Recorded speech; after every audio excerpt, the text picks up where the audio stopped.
Good morning, afternoon, or evening, wherever you're at, ladies and gents. I am Kura Isagami, your resident tinker and meta runner, who spent a little more time than I'd like to divulge playing Shovel Knight Dig since its release the last couple days, but this is the Medarot News Network, bringing you all the latest developments and happenings with our favorite pet fighting robot series. Now this week it looks like we're going to be wrapping up September on a very, very high note. Not necessarily with a lot of events or collaboration, but with the completion of a long-awaited series that's been slowly making their reintroduction into the world of 3D and the new modern mechanics of Medarot S.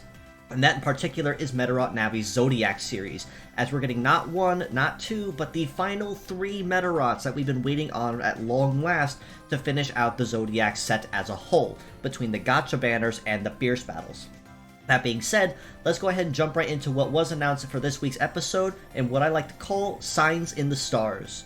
Starting with the Gacha banners we have starting up this week, leading the line we have CPC-0 Capricorn, with a kit of Stat Cleanse, Double Effect Clear, Multi-Legs, and the leg ability of Trap Buster. Now, we have seen Capricorn previously up to this point as an enemy NPC, but she was incapable of meta change. Thankfully now, with her being officially debuted, she now officially has that back, with her meta change form gaining a kit of Destroy, Level Drain, Counter Guard, and Flight Legs, and the leg ability of Spearhead. Behind her, we do have the introduction of another model that we've seen previously as an NPC that not just is being officially debuted, but also getting a massive facelift, showcasing herself as her original art and concept art officially reflected her, and not as the 2D sprite did actually in the game of Medarot Navi. And that is OPS-0 Ophiuchus, with a kit of Field Control, Thunder, Sword, Biped Legs, and the leg ability of Blowbait. Now, like Capricorn, and to those who have played Medarot Navi, Ophiuchus also is capable of a meta change form, where she exchanges her kit entirely for Hyper Crept, Blow Away, Suction, Multi-Legs, and the leg ability of Absan.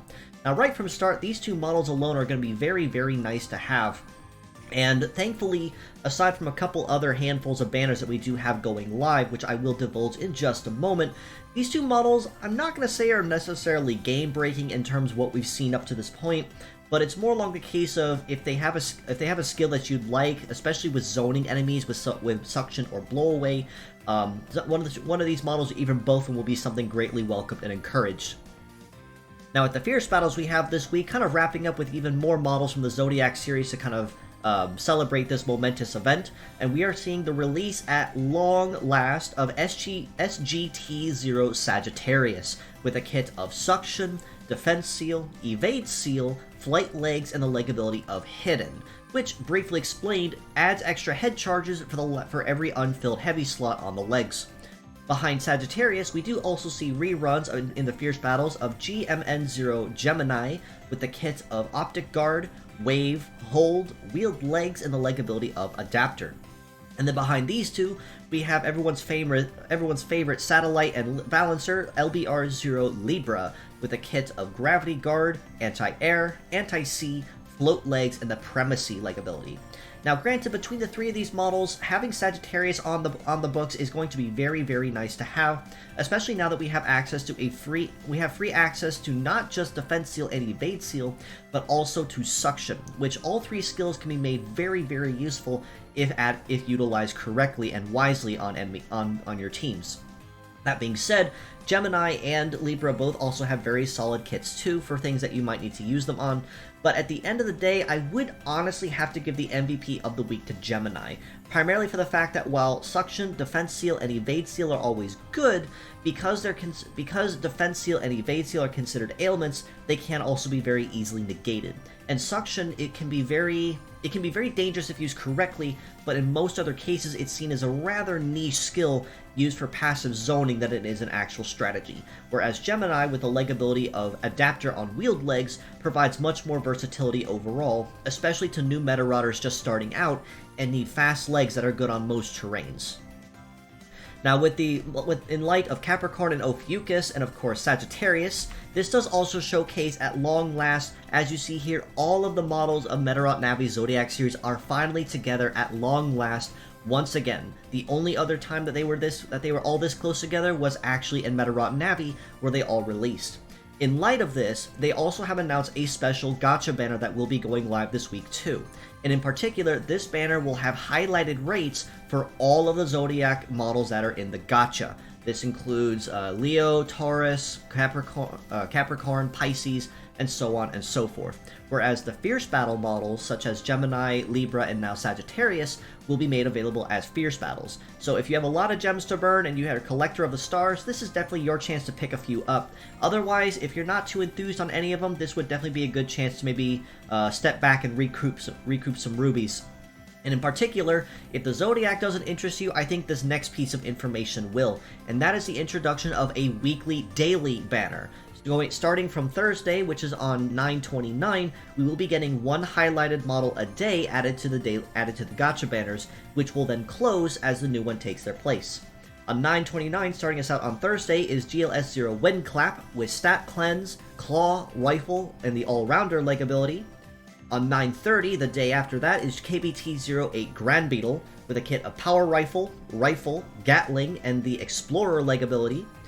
On 10/1, starting us out for October, will be KWG-08 Sonic Stag with a kit of Stealth, Sword, Hammer, and the Mirage leg ability.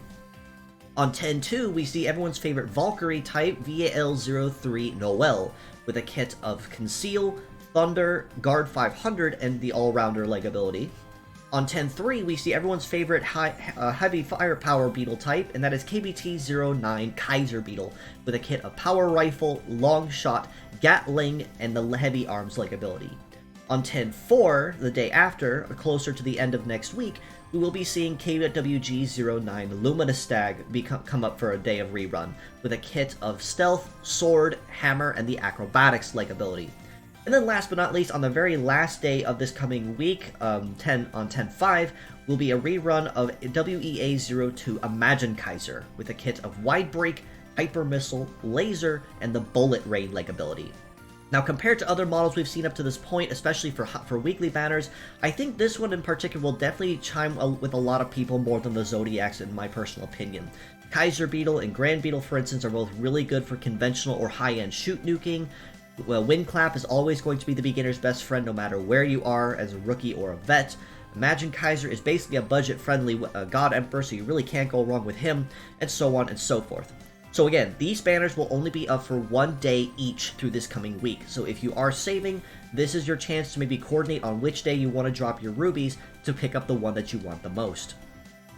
Now, with the events themselves going on this week, well, actually, before I do get touched on that, we do also have, kind of jumping on the Medarot Navi celebration bandwagon, are three new super rare versions of existing Meta Rudders, and that is in the order of left to right: Shiden, Kazumi, and Hiyori. In particular, with the new super rare buffs they offer, Shiden will offer a 50% boost to melee resist and shoot resist, and an additional 50% if the user is a male type Medarot, which means if you're going to use it for a tank, this is absolutely without a doubt the Meta Rudder of choice to go with. Meta Rudder Kazumi, and the main character of Medarot Navi, will offer to fill your charge gauge by 35% upon destroying a part, and also buff your heat stat by 50% upon activation. And then last but not least, Medarot Navi's sweetie and main friend to Kazumi, Hiyori, will come with a skill of reducing incoming damage by 10% when activated, and an additional 20% if the user is using a healing-based skill. So definitely very fitting skills for all three models that they sport as their iconic ones. These also will be joining the general banner for Meta Rudders going forward as well, so no real rush to go after them, but if you do choose to pick up one or two or even all three, they are offering very solid skills you can make use of across the board. Now, in terms of events going on this week, the Rise of the Azure Dragons will be closing this week to thankfully close us out just a little bit on a somewhat quieter note, aside from all the Gacha banners, of course. But we are getting Marathon Survival coming back for another run. And to explain briefly, especially to new players and rookie Meta Rudders, what Marathon Survival is, it's basically an endurance test. Upon victory of a round, all the parts used in that round, all 12 of them from between your three bots, will be added to a banned list. And every victory until the coming checkpoint will add more to this banned list until you hit the checkpoint, and it will reset the list and you can use the parts again. And basically it's a test of endurance to see how far you can go and how well you've been keeping up on raising other parts you perhaps don't use as often or even need to use as secondary or auxiliary parts. Of course, this will also come with a lot of rewards such as rubies, power-up chips, and lots of money and other resources. So even if you choose not to go after this one and pick up some of the other ones, this is definitely a great opportunity to pick up on extra resources without having to burn a lot of energy to do so. Now on the community front, we are still always looking for translators for the Medarot Reloaded and Medarot 3 translation projects. Progress on Medarot 3 has been progressing decently well. Translation for the most part is still in need of being completed, especially with a lot of text that needs to be cleaned, translated, and then positioned for the 8-bit character and tile set to use, according to Variant and Wizen. But progress is still progressing, albeit slow, but if you are knowledgeable in coding or cleaning your Japanese with some time on your hands, we are more than appreciative of any efforts that you'd be willing to provide to help see this project to completion, so we can work on other games such as Medarots 4, 5, and even Navi, which are very popular fan requests.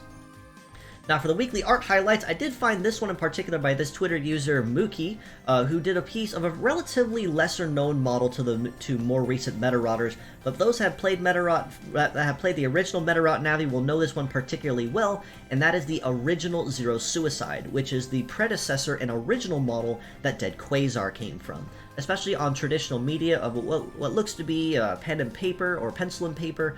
Very nicely done in particular, very good job well done. And this Twitter user here who did kind of a reimagining and a concept art for kind of a Mark II version of everyone's favorite bulky stag beetle type Solon. I've been following this particular user for a while, lots of nice art and a lot of really nice reimaginings of well-known models too. From Particle, to Untold, to Endeavor, to now Solon, lots of wonderful art to be found on that page. With that being said, I do believe that covers just about everything for this week's episode, so once again, I do always appreciate you all for stopping by once again. If you'd like to know more, you can follow us below on Facebook at the Medarot News Network page, or the Metabots Forever community on there, which has, as mentioned last week, recently peaked over 1,600 members and is still climbing by the day. So just to show Imaginator and the world that the Medarot community is far from quiet and far from dying as everyone thought it was, if you'd like to know more or even just join the fun, that is definitely one place to start. You can also join us on Discord in the link provided and in the comments below to keep an even closer ear on the action. This is where I am the most active in the Discord when it comes to releasing any news, such as my weekly episodes, my breakdowns, polls, requests, questions, or even other stuff like, say, merchandise or art that people find. That's the first place you'll see it before anywhere else. You can also reach out to me personally on Twitter at @IsagamIKura, so if you have any questions or feedback or comments, or even just want to reach out and say hello, my DMs are always open for that very reason, so feel free to stop in, say hi, and don't be a stranger. And do also give these wonderful friends of mine a follow as well. Dinnick3rd at Dinnick3rd on Twitter, or even on their YouTube channel at Dinnick3rd.